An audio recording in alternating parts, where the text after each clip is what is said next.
Sukanya Samriddhi scheme ಇದು ಕೇವಲ ಹೆಣ್ಣು ಮಕ್ಕಳಿಗೆ ಮಾತ್ರ. 1,000 ರೂಪಾಯಿಯನ್ನು ಸುಕನ್ಯಾ ಸಮೃದ್ಧಿ ಸ್ಕೀಮ್ ನಲ್ಲಿ ಹಾಕಿದ್ರೆ 8.2 ಹಾಗೆ 21 ವರ್ಷದ ಬಳಿಕ 20.11 ಲ್ಯಾಕ್ಸ್ ಬರುತ್ತೆ. 12% ಆಗಿ 32.94 ಲ್ಯಾಕ್ಸ್ ಬರುತ್ತೆ. 15% ಆಗಿ 49.19 ಲ್ಯಾಕ್ಸ್ ಬರುತ್ತೆ. 18% ಆಗಿ 73.92 ಲ್ಯಾಕ್ಸ್ ಬರುತ್ತೆ. ಸುಕನ್ಯಾ ಸಮೃದ್ಧಿ ಸ್ಕೀಮ್ ನಲ್ಲಿ ನಿಮಗೆ ಬರ್ತಾ ಇರುವಂತಹ ಹಣ ಅತಿ ಕಡಿಮೆ. ನಮಸ್ಕಾರ. ಇವತ್ತಿನ ವಿಷಯ ಬಹಳ ಪ್ರಾಮುಖ್ಯ. ಎಲ್ಲರೂ ಕೂಡ ಗಮನ ಇಟ್ಟು ಕೇಳ್ತಾ ಇದ್ದಾರೆ ಅಂತ ಊಹಿಸ್ಕೊಳ್ತೇನೆ. ನಮ್ಮ ದೇಶದಲ್ಲಿ ಹೆಣ್ಣು ಮಕ್ಕಳ ಸಂಖ್ಯೆ ಅಂದಾಜು 20 ವರ್ಷ 10 ವರ್ಷ ಕೆಳಗಿನವ್ರದ್ದು ಕೋಟಿಗಟ್ಟಲೆ. ಭಾರತ ಸರ್ಕಾರದವರು ಹೆಣ್ಣು ಮಕ್ಕಳ ಅಭ್ಯುದಯಕ್ಕಾಗಿ ಒಂದು ಸುಕನ್ಯಾ ಸಮೃದ್ಧಿ ಅನ್ನುವಂಥ ಸ್ಕೀಮನ್ನು ಹೊರಕ್ಕೆ ತಂದಿದ್ದಾರೆ. ಅದನ್ನು ನಾವೆಲ್ಲರೂ ಕೂಡ ಅಪ್ರಿಷಿಯೇಟ್ ಮಾಡಬೇಕಾಗುತ್ತೆ. ಯಾಕಂತಂದ್ರೆ ಅಂಕಿ ಅಂಶಗಳು ಏನು ಹೇಳ್ತಾವೆ ಅಂತಂದ್ರೆ, ಯಾವ ಕುಟುಂಬದಲ್ಲಿ ತಾಯಿ ಎಜುಕೇಟೆಡ್ ಇರ್ತಾರೋ ಆವಾಗ ಇಡೀ ಕುಟುಂಬದ ಎಜುಕೇಷನ್ ಲೆವೆಲ್ ಮೇಲಕ್ಕೆ ಹೋಗುತ್ತೆ. ತಾಯಿಯ ಸಂಸ್ಕೃತಿ ಚೆನ್ನಾಗಿದೆ ಅಂತಂದ್ರೆ ಕುಟುಂಬ ಕೂಡ ಒಂದು ಒಳ್ಳೆಯ ಕುಟುಂಬವಾಗಿ ಹೊರಹೊಮ್ಮುತ್ತೆ. ಮತ್ತೆ ಇನ್ನೂ ಒಂದು ವಿಚಾರ, ಹೆಂಗಸರಿಗೆ ದುಡ್ಡು ಕೊಟ್ಟರೆ ಅದರ ಉಪಯೋಗ ಇಡೀ ಕುಟುಂಬಕ್ಕಾಗುತ್ತೆ. ಭಾರತದ ಅಂಕಿ ಅಂಶಗಳನ್ನು ತಗೊಂಡ್ರೆ ಸುಕನ್ಯಾ ಸಮೃದ್ಧಿ ಸ್ಕೀಮ್ನಿಂದ ಬೆನಿಫಿಟ್ ಪಡೆಯೋರ ಸಂಖ್ಯೆ 2.5 crores. ಆದರೆ ಇವತ್ತು ನಾನು ಇನ್ನೊಂದು ಆಯಾಮವನ್ನು ನಿಮ್ಮ ಮುಂದೆ ಇಡ್ತಾ ಇದ್ದೇನೆ. ಭಾರತ ಸರ್ಕಾರ ಏನೋ ಒಂದು ಒಳ್ಳೆಯ ಕೆಲಸ ಮಾಡ್ತಾ ಇದೆ. ಹೆಣ್ಣು ಮಕ್ಕಳಿಗೆ ಎಜುಕೇಷನಿಗೆ ಒಂದಷ್ಟು ದುಡ್ಡನ್ನು ಹೊಂದಿಸಿ ಕೊಡಬೇಕು, ಹೈಯರ್ ಎಜುಕೇಷನಿಗೆ. ಮತ್ತೆ ಮಕ್ಕಳ ಸಲುವಾಗಿ ನಾವು ಉಳಿತಾಯ ಮಾಡ್ತಿರುವಂಥ ಹಣವನ್ನು ಎಲ್ಲಿ ಪರ್ಯಾಯವಾಗಿ ಇಡಬಹುದು ಅಂತ ಒಂದು ಸಣ್ಣ ಪಟ್ಟಿಯನ್ನು ಕೂಡ ನಿಮ್ಮ ಮುಂದೆ ಇಡ್ತಾ ಇದ್ದೇನೆ. ಮೊದಲನೇದಾಗಿ ಬ್ಯಾಂಕಿನ FDಗಳು ಒಂದು ಅಂದಾಜು 7% ಬರುತ್ತೆ. ಎರಡನೆಯದ್ದು ಇನ್ಶೂರೆನ್ಸ್ ಪ್ರಾಡಕ್ಟ್ಸ್ ಒಂದು 5.5ರಿಂದ 6% ವರೆಗೂ ನಿಮಗೆ ರಿಟರ್ನ್ಸ್ ಬರುತ್ತೆ. ಮೂರನೇದ್ದು ಸುಕನ್ಯಾ ಸಮೃದ್ಧಿ ಸ್ಕೀಮ್, ಇದು ಕೇವಲ ಹೆಣ್ಣು ಮಕ್ಕಳಿಗೆ ಮಾತ್ರ. ಅಲ್ಲಿ ನಿಮಗೆ ಸಿಕ್ಕುವಂಥ ರಿಟರ್ನ್ಸ್ 8.2%. ಮ್ಯೂಚುವಲ್ ಫಂಡಲ್ಲಿ ಅದೇ ಹಣವನ್ನು ಹಾಕಿ ಅಷ್ಟೇ ದೀರ್ಘವಾಗಿ ಹೋಗ್ತೀನಿ ಅಂತಂದರೆ 12 to 15%. ಮತ್ತೆ ಷೇರು ಮಾರುಕಟ್ಟೆಯಲ್ಲಿ ಅದೇನು ವೈಪರೀತ್ಯಗಳು ಫ್ಲಕ್ಚುವೇಷನ್ಸ್ ಇದೆ ಅದನ್ನೆಲ್ಲವನ್ನೂ ನಾವು ಮರೆತು 15-20 ವರ್ಷಕ್ಕೆ ಹಣವನ್ನು ಹಾಕ್ತೀನಿ ಅಂತಂದರೆ ನಿಮಗೆ 15ರಿಂದ 18% ವರೆಗೂ ರಿಟರ್ನ್ಸ್ ಬರ್ಬೋದು. ಹಿಂದಿನ ದಿನಗಳಲ್ಲಿ ಸುಕನ್ಯಾ ಸಮೃದ್ಧಿ ಸ್ಕೀಮಿಗೆ ಜಾಯಿನ್ ಆದವರ ಸಂಖ್ಯೆ 2.5 ಆಗಿದ್ದು ಸದ್ಯದ ಮಟ್ಟಿಗೆ 3.5 crores ಆಗಿದೆ. ಒಬ್ಬ ವ್ಯಕ್ತಿ ಸುಕನ್ಯಾ ಸಮೃದ್ಧಿ ಸ್ಕೀಮ್ನಲ್ಲಿ 21 ವರ್ಷಕ್ಕೆ ದೀರ್ಘವಾಗಿ ಹಣವನ್ನು ಹೂಡ್ತಾನೆ ಅಂತಂದರೆ ಅವರಿಗೆ ಎಷ್ಟು ಹಣ ಬರ್ಬೋದು ಅಂತ ಇವತ್ತು ನಾನು ಕ್ಯಾಲ್ಕುಲೇಷನ್ ಮಾಡಿ ನಿಮ್ಮ ಮುಂದೆ ಒಂದು ಟ್ಯಾಬ್ಲರ್ ಕಾಲಮ್ ಇಡ್ತಾ ಇದ್ದೇನೆ. ಆವಾಗ ನಿಮಗೊಂದು ಐಡಿಯಾ ಸಿಗುತ್ತೆ, ಹೆಣ್ಣು ಮಕ್ಕಳ ವಿದ್ಯಾಭ್ಯಾಸಕ್ಕೆ ಹೈಯರ್ ಎಜುಕೇಷನ್ಗೆ ಎಷ್ಟು ಹಣವನ್ನು ನಿರೀಕ್ಷೆ ಮಾಡ್ಬೋದು. ಪಟ್ಟಿ ನಿಮ್ಮ ಮುಂದೆ ಇಡ್ತಾ ಇದ್ದೇನೆ. Investment for childrens future 21 years. ಇಲ್ಲಿ ನಾನು ಚಿಲ್ಡ್ರನ್ ಅಂತ ಹೇಳುವಾಗ ಹೆಣ್ಣು ಮಕ್ಕಳ ಬಗ್ಗೆ ಮಾತಾಡ್ತಾ ಇದ್ದೇನೆ. 1,000 ರೂಪಾಯಿಯನ್ನು ನೀವೇನಾದರೂ ಸುಕನ್ಯಾ ಸಮೃದ್ಧಿ ಸ್ಕೀಮ್ನಲ್ಲಿ ಹಾಕಿದ್ರೆ 8.2% ಬರ್ತಾ ಇದೆ. ಮಗುಗೆ 21 ವರ್ಷ ಆಗಬೇಕಾದ್ರೆ 6.7 lakhs ಲಭ್ಯ ಆಗುತ್ತೆ.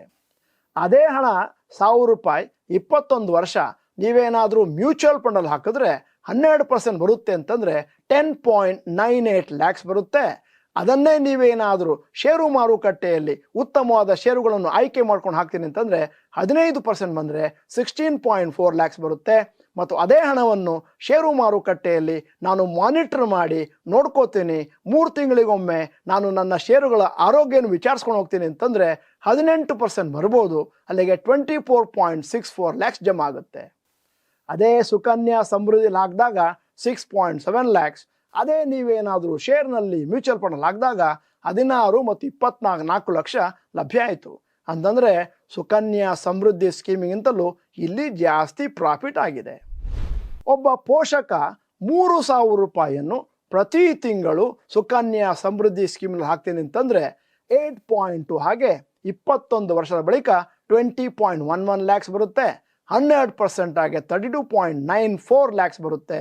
15% ಆಗಿ 49.19 lakhs ಬರುತ್ತೆ.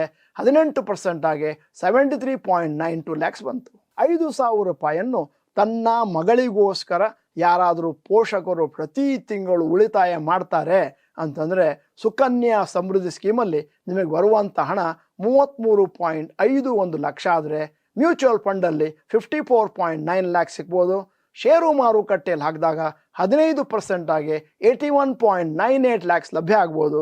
ಮತ್ತು ಶೇರನ್ನು ಚೆನ್ನಾಗಿ ನೋಡ್ಕೊಂಡು ಹೋಗ್ತೇನೆ, ಶೇರಿನ ಬಗ್ಗೆ ಒಳ್ಳೆ ನಾಲೆಜ್ ಇದೆ, ಉತ್ತಮವಾದ ಷೇರುಗಳನ್ನು ಆಯ್ಕೆ ಮಾಡಲಿಕ್ಕೆ ನನಗೆ ಬರುತ್ತೆ, 3 ತಿಂಗಳಿಗೊಮ್ಮೆ ನಾನು ಷೇರುಗಳನ್ನು ಮಾನಿಟರ್ ಮಾಡ್ತೇನೆ ಮತ್ತು ಅದರ ಬಗ್ಗೆ ನನಗೆ ಸಂಪೂರ್ಣ ಕಾಳಜಿ ಇದೆ ಅಂತಂದರೆ ಅವಾಗ 18% ಬಂತು ಅಂತಂದರೆ ನಿಮ್ಮ ಹತ್ರ 1.23 crores ಲಭ್ಯ ಆಗುತ್ತೆ.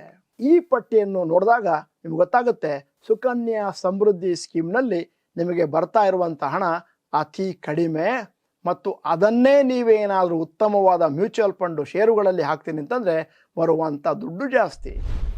ಇಲ್ಲಿ ಒಂದಷ್ಟು ಜನ ನನಗೆ ಕೌಂಟರ್ ಪ್ರಶ್ನೆ ಕೇಳ್ಬೋದು, ಸರ್ ಮ್ಯೂಚುವಲ್ ಫಂಡಲ್ಲಿ ರಿಟರ್ನ್ಸ್ ಬರುತ್ತೆ ಅಂತ ಗ್ಯಾರಂಟಿ ಇಲ್ಲ, ಷೇರು ಮಾರುಕಟ್ಟೆ ಇನ್ನೂ ಜಾಸ್ತಿ ವಾಲಟೈಲ್ ಆಗಿರುತ್ತೆ. ಆದರೆ ಒಂದು ವಿಚಾರವನ್ನು ನೆನಪಿನಟ್ಕೊಳ್ಳಿ, ನೀವು ಹಣವನ್ನು ಹಾಕ್ತಾ ಇರೋದು 21 ವರ್ಷ. ನೀವು 5-6 ವರ್ಷದ ಮೇಲೆ ಅದೇನು ವೈಪರೀತ್ಯಗಳಿದ್ದಾವೆ ಮ್ಯೂಚುವಲ್ ಫಂಡಲ್ಲಾಗಲಿ ಶೇರಲ್ಲಾಗಲಿ ಅವೆಲ್ಲ ಅಯನ್ ಔಟ್ ಆಗಿ ಒಂದು ಅಂದಾಜು 10-15 ವರ್ಷದ ಮೇಲೆ ನಿಮಗೆ ಒಳ್ಳೆಯ ದುಡ್ಡು ಬರುತ್ತೆ. 21 ವರ್ಷಕ್ಕೆ ಬಂಪರ್ ಪ್ರಾಫಿಟ್ ಬರುತ್ತೆ ಶೇರಿನಲ್ಲಿ, ಮ್ಯೂಚುವಲ್ ಫಂಡಲ್ಲಿ. ಮತ್ತು ಅದೇ ಹಣವನ್ನು ನೀವು ಸುಕನ್ಯಾ ಸಮೃದ್ಧಿಯಲ್ಲಿ ಕೂಡ ಹಾಕೋದು 21 ವರ್ಷ, ಅಲ್ಲಿ ಹಾಕುವ ಬದಲಾಗಿ ಇಲ್ಲಿ ಹಾಕ್ಬೋದು. ಇವತ್ತು ನಾನು ವಿಡಿಯೋ ಮಾಡಿದ ಮುಖ್ಯವಾದ ಉದ್ದೇಶ ಏನು ಅಂತಂದರೆ, ಬಹಳಷ್ಟು ಜನ ಯೋಚನೆ ಮಾಡ್ತಾ ಇರ್ಬೋದು, ಸುಕನ್ಯಾ ಸಮೃದ್ಧಿ ಸ್ಕೀಮ್ನಲ್ಲಿ ನಾನು ಹಣವನ್ನು ಹಾಕ್ಕೊಂಡು ಹೋಗ್ತೇನೆ, ಮುಂದಿನ ದಿನಗಳಲ್ಲಿ ನಮ್ಮ ಮನೆಯಲ್ಲಿರುವಂಥ ಹೆಣ್ಣು ಮಗುಗೆ ಒಂದು ಒಳ್ಳೆಯ ಹೈಯರ್ ಎಜುಕೇಷನ್ ಕೊಡ್ಬೋದು. ನೀವೇನಾದರೂ ಮುಂದಿನ ದಿನಗಳಲ್ಲಿ ಎಜುಕೇಷನಲ್ಲಿರುವಂತಹ ಹಣದ ಉಬ್ಬರ ಅಂದರೆ ಇನ್ಫ್ಲೇಷನ್ ಎಷ್ಟಿದೆ ಅಂತ ತಿಳ್ಕೊಂಡ್ರೆ ನಿಮಗನ್ಸುತ್ತೆ ಇದೇನು ಹಣವನ್ನು ನಾನು ಸುಕನ್ಯಾ ಸಮೃದ್ಧಿ ಸ್ಕೀಮ್ನಲ್ಲಿ ಹಾಕ್ತಾ ಇದ್ದೀನಿ ಅದು ಎಲ್ಲಿಗೂ ಸಾಕಾಗಲಿಕ್ಕಿಲ್ಲ. ಉದಾಹರಣೆಗೆ ಸುಕನ್ಯಾ ಸಮೃದ್ಧಿ ಸ್ಕೀಮ್ನಲ್ಲಿ ಸರ್ಕಾರ ಕೊಡ್ತಿರುವಂಥ ಗ್ಯಾರಂಟಿಡ್ ಇನ್ಕಮ್ ಏನಿದೆ ಅದು ವರ್ಷ ಕಮ್ಮಿ ಆಗ್ತಾ ಇದೆ. 2015ರಲ್ಲಿ 9.2% ಇತ್ತು, ಈಗ 2024 ಲೆಕ್ಕ ತಗೊಂಡ್ರೆ 8.2% ಬಂದಿದೆ. ನನ್ನ ಹತ್ರ ಕೇಳಿದ್ರೆ ಮುಂದಿನ ದಿನಗಳಲ್ಲಿ ಇನ್ನಷ್ಟು ಕಮ್ಮಿ ಆಗುವಂಥ ಚಾನ್ಸಸ್ಸು ಇದೆ. ನೀವು ನಿಮ್ಮ ಮಕ್ಕಳ ಬಗೆಗೆ ಒಂದಷ್ಟು ಉಳಿತಾಯವನ್ನು ಮಾಡಬೇಕು ಅಂತಂದರೆ ಬಹಳ ಸಿಂಪಲ್ಲು. ನಿಮಗೆ ಟೇಕ್ ಹೋಮ್ ಸ್ಯಾಲರಿ ಏನಿದೆ ಅದರಲ್ಲಿ ಕನಿಷ್ಠ ಪಕ್ಷ 25-30% ಉಳಿತಾಯವನ್ನು ಮಾಡಬೇಕಾಗತ್ತೆ. ಉದಾಹರಣೆಗೆ ಇವತ್ತಿನ engineering college fees 1 lakh per annum ಅಂತ ಇಟ್ಕೊಳ್ಳೋಣ. ನಾನು ಮಾತಾಡ್ತಿರೋದು ಮೆರಿಟ್ ಸೀಟು, ಪ್ರೈವೇಟ್ ಸೀಟ್ ಅಲ್ಲ. 20 ವರ್ಷಗಳ ಬಳಿಕ 8% ಇನ್ಫ್ಲೇಷನ್ ಅಥವಾ ಹಣದುಬ್ಬರ ಪ್ರತಿ ವರ್ಷ ಇದೆ ಅಂತಂದರೆ ಅಲ್ಲಿಗೆ 1 ಲಕ್ಷ ಇವತ್ತಿದ್ದದ್ದು ಇವತ್ತಿಂದ 20 ವರ್ಷಗಳ ಬಳಿಕ 4.6 ಲ್ಯಾಕ್ಸ್ ಆಗುತ್ತೆ. ಮತ್ತು 4 ವರ್ಷದ ಇಂಜಿನಿಯರಿಂಗಿಗೆ 4.6 × 4 19 ಲಕ್ಷ ಖರ್ಚಾಗುತ್ತೆ. ಅದೇ ರೀತಿ ಫಾರಿನ್ ಎಜುಕೇಷನ್ ಬಗ್ಗೆ ಮಾತಾಡೋದಾದರೆ ಒಂದಾನೊಂದು ಕಾಲದಲ್ಲಿ ನಿಮ್ಮ ಹತ್ರ 25-30 ಲಕ್ಷ ಇದ್ದರೆ ನೀವು ಅಮೇರಿಕಾದಲ್ಲಿ MBA ಮಾಡ್ಬೋದಾಗಿತ್ತು. ಸದ್ಯದ ಮಟ್ಟಿಗೆ ಅಮೇರಿಕಾದಲ್ಲಿ MBA ಮಾಡ್ತೇನೆ, ಅಲ್ಲಿಯೇ 2 ವರ್ಷ ವಾಸವಾಗಿದ್ದು ಅಲ್ಲಿಯ ಖರ್ಚುಗಳನ್ನು ನಾನು ಪೂರೈಸಬೇಕು ಅಂತಂದರೆ ಬಹುಶಃ ಎಜುಕೇಷನ್ ಮತ್ತು ಲಿವಿಂಗ್ ಎಕ್ಸ್ಪೆನ್ಸಸ್ಸು ಸೇರಿಸಿ ಒಂದು ಅಂದಾಜು 60-70 ಲಕ್ಷ ಖರ್ಚು ಮಾಡಬೇಕಾಗುತ್ತೆ. ಮತ್ತು ನಿಮ್ಗೆ ಗೊತ್ತಿದೆ ಡಾಲರ್ನ ಬೆಲೆ ವರ್ಷ ಜಾಸ್ತಿ ಆಗ್ತಾ ಇದೆ, ರುಪಿ ಕುಸಿತಾ ಇದೆ. ಅದರಿಂದಾಗಿ ಮುಂದಿನ ದಿನಗಳಲ್ಲಿ 5-10-15 ವರ್ಷಗಳ ಬಳಿಕ ನಿಮ್ಮ ಹೆಣ್ಣು ಮಗಳಿಗೆ ನೀವೇನಾದರೂ ಅಮೇರಿಕಕ್ಕೆ ಎಜುಕೇಷನಿಗೆ ಕಳಿಸ್ತೀನಿ ಅಂತಂದರೆ ಬಹುಶಃ 1-2 ಕೋಟಿವರೆಗೂ ಖರ್ಚು ಮಾಡಬೇಕಾಗ್ಬೋದು. ಸುಕನ್ಯಾ ಸಮೃದ್ಧಿ ಸ್ಕೀಮ್ನಲ್ಲಿ ನಿಮಗೆ ಬರ್ತಾ ಇರೋದು 8.2%. ಅದರಂತೆ ಬಂದರೆ ಮುಂದಿನ ದಿನಗಳಲ್ಲಿ ಬಹುಶಃ ನೀವು ನಿಮ್ಮ ಹೆಣ್ಣು ಮಗಳಿಗೆ ಎಜುಕೇಷನ್ ಕೊಡಲಿಕ್ಕೆ ಕಷ್ಟ ಆಗ್ಬೋದು. ಇವತ್ತು ಈ ವಿಡಿಯೋನ ಸೃಷ್ಟಿ ಮಾಡಿದ ಮುಖ್ಯವಾದ ಉದ್ದೇಶ ಏನು ಅಂತಂದರೆ ಎಲ್ಲ ಪೋಷಕರು ಈ ವಿಡಿಯೋನ ನೋಡ್ತಾ ಇರ್ಬೋದು ಮತ್ತು ಅದೇನು ಸುಕನ್ಯಾ ಸಮೃದ್ಧಿ ಸ್ಕೀಮ್ನಲ್ಲಿ 21 ವರ್ಷ ನೀವು ಹಣವನ್ನು ಹಾಕ್ತೀರಿ. 21 ವರ್ಷ ಕಡ್ಡಾಯ ಅಲ್ಲ, ಬಹುಶಃ ನಿಮ್ಮ ಮಗಳಿಗೆ ನೀವು ಹಣವನ್ನು ಹಾಕೋದು 5 ವರ್ಷಕ್ಕೆ ಪ್ರಾರಂಭ ಮಾಡಿದ್ರೆ ಆವಾಗ ಹೂಡಿಕೆ 16 ವರ್ಷ ಆಗುತ್ತೆ, ಒಂದಷ್ಟು ಹಣ ಕಮ್ಮಿ ಆಗ್ತಾ ಹೋಗುತ್ತೆ. ನೀವು ಯಾವ ವಯಸ್ಸಿನಲ್ಲಿ ನಿಮ್ಮ ಸುಕನ್ಯಾ ಸಮೃದ್ಧಿ ಸ್ಕೀಮನ್ನು ಸ್ಟಾರ್ಟ್ ಮಾಡ್ತೀರಿ ಅನ್ನುವಂಥ ಮಾಹಿತಿ ನನ್ನಲ್ಲಿಲ್ಲ. ನಿಮ್ಮ ಆದಾಯ ಎಷ್ಟು ಅನ್ನುವ ಮಾಹಿತಿ ನನ್ನ ಹತ್ರ ಇಲ್ಲ, ತಿಂಗಳಿಗೆ ಎಷ್ಟು ಹಾಕ್ತೀರಿ ಅನ್ನುವಂಥ ಮಾಹಿತಿ ನನ್ನ ಹತ್ರ ಇಲ್ಲ. ಆದರೂ ಕೂಡ ನಿಮ್ಮ ಮುಂದೆ ಒಂದು ಟ್ಯಾಬ್ಲರ್ ಕಾಲಮ್ ಇಡ್ತಾ ಇದ್ದೇನೆ, ಅದನ್ನು ನೋಡಿಕೊಂಡು ಅಂದಾಜಾಗಿ ಊಹಿಸ್ಬೋದು. ಆಗಲೇ ಹೇಳಿದ ಹಾಗೆ ಈ ವಿಡಿಯೋ ಸೃಷ್ಟಿ ಮಾಡಿದ ಮುಖ್ಯ ಉದ್ದೇಶ ಏನು ಅಂತಂದರೆ, ಮುಂದಿನ ದಿನಗಳಲ್ಲಿ ನಿಮ್ಮಲ್ಲಿ ಒಂದಷ್ಟು ಧೈರ್ಯ ಇದ್ದರೆ ಆ ಷೇರು ಮಾರುಕಟ್ಟೆಯ ಮ್ಯೂಚುವಲ್ ಫಂಡ್ಗಳ ವೈಪರೀತ್ಯಗಳನ್ನು ನಾನು ಎದುರಿಸಲು ಸನ್ನಿಧನಾಗಿದ್ದೇನೆ ಅಂತಂದರೆ ದಯವಿಟ್ಟು ಸುಕನ್ಯಾ ಸಮೃದ್ಧಿ ಸ್ಕೀಮ್ನಲ್ಲಿ ಹಾಕುವ ಬದಲಾಗಿ ಮ್ಯೂಚುವಲ್ ಫಂಡ್ ಅಥವಾ ಷೇರುಗಳಲ್ಲಿ ಹಾಕ್ಬೋದು. ಷೇರುಗಳಲ್ಲಿ ಕಷ್ಟ ಅಂತಂದರೆ ಮ್ಯೂಚುವಲ್ ಫಂಡ್ಗಳಲ್ಲಿ, ಈಕ್ವಿಟಿ ಮ್ಯೂಚುವಲ್ ಫಂಡ್ಗಳಲ್ಲಿ ಹಣವನ್ನು ಹಾಕ್ಕೊಂಡು ಹೋಗ್ಬೋದು.